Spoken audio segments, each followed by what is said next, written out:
les champs de lavande, les étoiles en guirlande, le vent souffle des légendes, c'est Noël dans notre langue.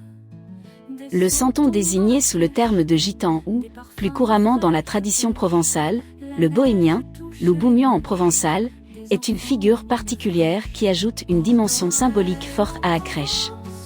Le personnage du bohémien, gitan. Le bohémien est l'un des personnages étranges ou étrangers qui viennent enrichir la population du village provençal se rendant à la crèche.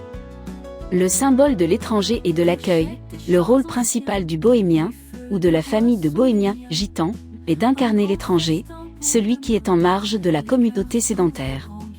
Sa présence en la crèche symbolise l'universalité du message de Noël et l'accueil de l'autre. Mais l'étranger, le nomade, celui dont on se méfie parfois, est le bienvenu et à sa place pour adorer l'enfant. Le thème de la marginalité, le bohémien fait partie des figures marginales de la société provençale de l'époque, souvent représentées par les gens du voyage, les forains ou les artistes nomades. Il est parfois associé, dans certaines légendes ou pastorales, à des figures un peu douteuses, comme le brigand ou le voleur d'enfants, notamment dans la célèbre pastorale Morel. Son rôle dans la pastorale Morel. Dans la pastorale Morel, pièce de théâtre qui a largement inspiré la composition des santons, le rôle du bohémien est plus sombre et dramatique, ce qui donne toute sa rédemption au personnage dans la crèche. Le méchant repenti, le bohémien est souvent présenté comme ayant enlevé l'enfant de la veuve. C'est le seul véritable méchant de la crèche.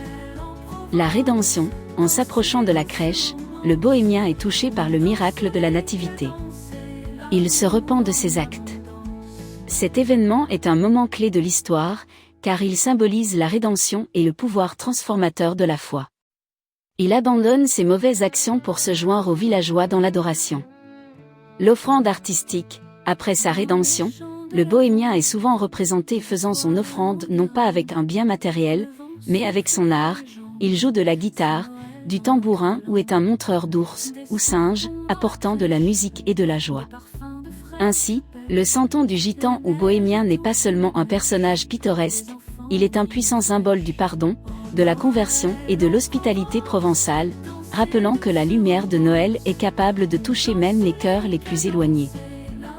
Vous pouvez soutenir la chaîne, sur le Tipeee à partir de 2 € ou plus, vous pouvez soutenir la chaîne mensuellement ou type unique, ça aide beaucoup encore une fois à permettre de réaliser de nombreuses vidéos sur la chaîne. Merci encore à tous ceux qui nous soutiennent.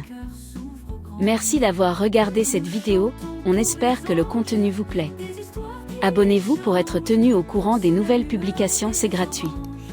Et n'oubliez pas qu'un petit like fait toujours plaisir, commentez et partagez. Merci.